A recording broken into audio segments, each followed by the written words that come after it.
നേർവീതി പ്രഭാഷണ പരമ്പരയിൽ സുവിശേഷകൻ കുഞ്ഞുമോൻ തോട്ടപ്പള്ളി ഇപ്പോൾ നിങ്ങളുമായി ദൈവവചനം പങ്കുവയ്ക്കുന്നു. ശ്രദ്ധിച്ചാലും.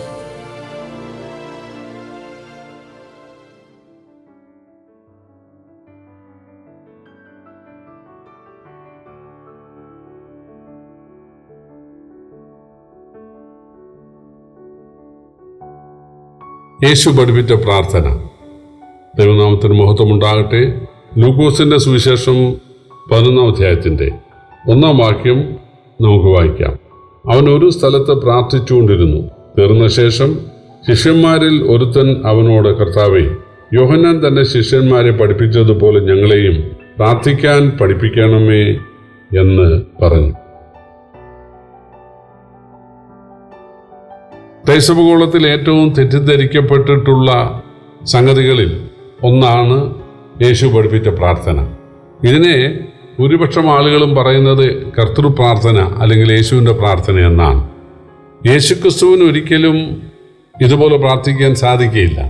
അതിൻ്റെ ഒരു കാരണം, ഞങ്ങളുടെ കടക്കാരോട് ഞങ്ങൾ ക്ഷമിച്ചതുപോലെ ഞങ്ങളുടെ കടങ്ങളെ ഞങ്ങളോട് ക്ഷമിക്കണം, അതായത് ഞങ്ങളുടെ പാപങ്ങളെ ഞങ്ങളോട് ക്ഷമിക്കണം എന്ന് യേശുവിന് പ്രാർത്ഥിക്കേണ്ട ആവശ്യമില്ല. കാരണം തന്നിൽ പാപം ഇല്ല, താൻ പാപം ചെയ്തിട്ടില്ല.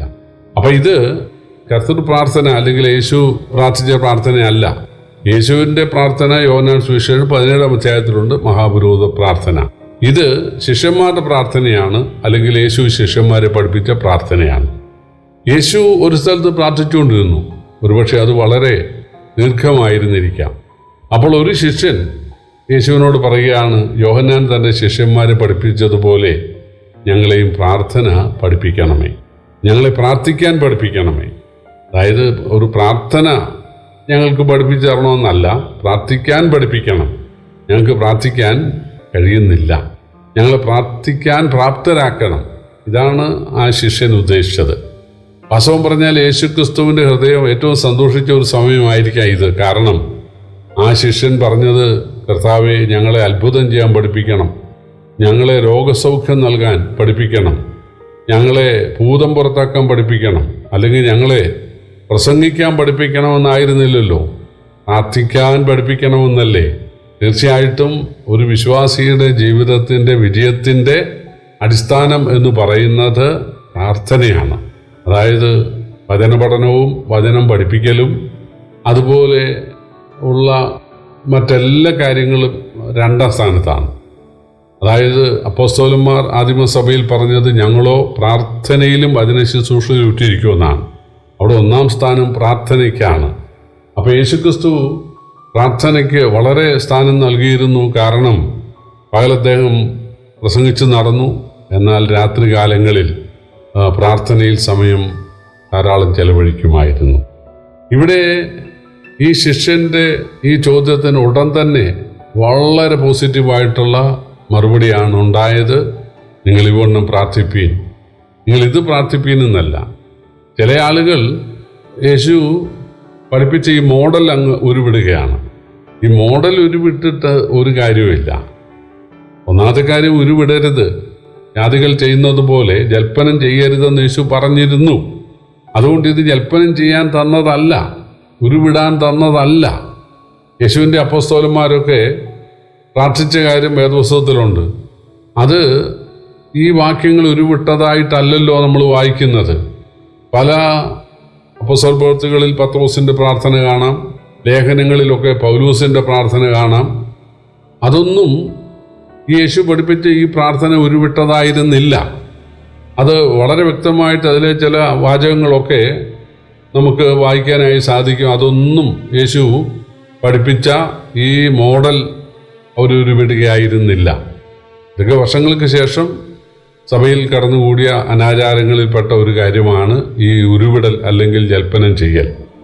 എന്തായാലും യേശുവിൻ്റെ അടുക്കൽ ഈ ശിഷ്യൻ വന്ന് ഞങ്ങളെ പ്രാർത്ഥിക്കാൻ പഠിപ്പിക്കണം എന്ന് പറഞ്ഞപ്പോൾ ഒരെതിരും പറയാതെ, മറ്റ് പല ആവശ്യങ്ങൾക്കും അല്ലെങ്കിൽ ആവലാതികൾക്കും യേശുവിൻ്റെ മറുപടി നെഗറ്റീവായിരുന്നു.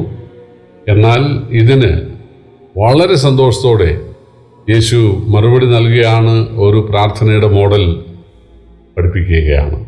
പ്രിയപ്പെട്ടവരെ, കർത്താവ് നമ്മളെ രക്ഷിച്ചിരിക്കുന്നത്, ദൈവമക്കളാക്കി തീർത്തിരിക്കുന്നത് പിതാവിനോടുള്ള സമ്പർക്കത്തിന് വേണ്ടിയാണ്, പിതാവിനോട് സംസാരിക്കാൻ വേണ്ടിയാണ് എന്ന് മാത്രമല്ല, നമ്മുടെ സഹവിശ്വാസികളെക്കുറിച്ചും ഭാരമുള്ളവരായിരിക്കണം, അവരുടെ നന്മയ്ക്ക് വേണ്ടിയും പ്രാർത്ഥിക്കാൻ വേണ്ടിയാണ് കർത്താവ് നമ്മെ രക്ഷിക്കുന്നത്. ക്രിസ്തുവിലുള്ള ഭാവം എന്ന് പറയുന്നത് മറ്റുള്ളവരുടെ ഗുണം കൂടെ അന്വേഷിക്കുന്നതാണ്. മറ്റുള്ളവർക്ക് വേണ്ടി പ്രാർത്ഥിക്കുക എന്ന് പറഞ്ഞ അർത്ഥം എന്താണ്? അവരുടെ ആത്മീകവും ഭൗമികവുമായ നന്മയിൽ എനിക്ക് താല്പര്യമുണ്ടെന്നാണ്. അപ്പോൾ ക്രിസ്ത്യാനിത്വം എന്ന് പറയുന്നത് സ്വന്തം താല്പര്യം മാത്രം നോക്കുന്നതല്ല, സ്വന്തം അഭിവൃദ്ധിയും സ്വന്തം ഉത്കർഷയും മാത്രം നോക്കുന്നതല്ല, മറ്റുള്ളവരുടെ ഗുണം കൂടെ നോക്കുന്നതാണ്. അതാണ് ഈ ശിഷ്യന്മാർ ആവശ്യപ്പെട്ടത്. ഞങ്ങളെ പ്രാർത്ഥിക്കാൻ പഠിപ്പിക്കണം. യേശു ഒരു എതിരും പറയാതെ പ്രാർത്ഥിക്കാൻ അവരെ പഠിപ്പിക്കുകയാണ്. നിങ്ങൾ ഈ മാതൃകയിൽ പ്രാർത്ഥിക്കാൻ തയ്യാറായാൽ നിങ്ങൾക്ക് പ്രാർത്ഥിക്കാൻ സാധിക്കും, നിങ്ങൾക്ക് പ്രാർത്ഥിക്കാൻ വിഷയമുണ്ടാകും, നിങ്ങൾക്ക് ദീർഘസമയം തന്നെ ആത്മാർത്ഥമായിട്ട് പ്രാർത്ഥിക്കാൻ കഴിയും എന്നാണ് യേശു ഉദ്ദേശിച്ചത്. അതുകൊണ്ട് നമുക്ക് കർത്താവിന് വേണ്ടി പ്രവർത്തിക്കണം, പ്രയോജനപ്പെടണം എന്നുള്ള ആ ഒരു ചിന്തയേക്കാൾ എനിക്കും മറ്റുള്ളവർക്കും പ്രയോജനമുള്ളവനായി തീരണം, അതായിരിക്കണം നമ്മുടെ താല്പര്യം. എങ്കിൽ തീർച്ചയായിട്ടും കർത്താവ് നമ്മളെ അനുഗ്രഹിക്കും, പ്രയോജനപ്പെടുത്തും. കർത്താവിൻ്റെ വലിയ നാമം വാഴ്ത്തപ്പെടുമാറാകട്ടെ.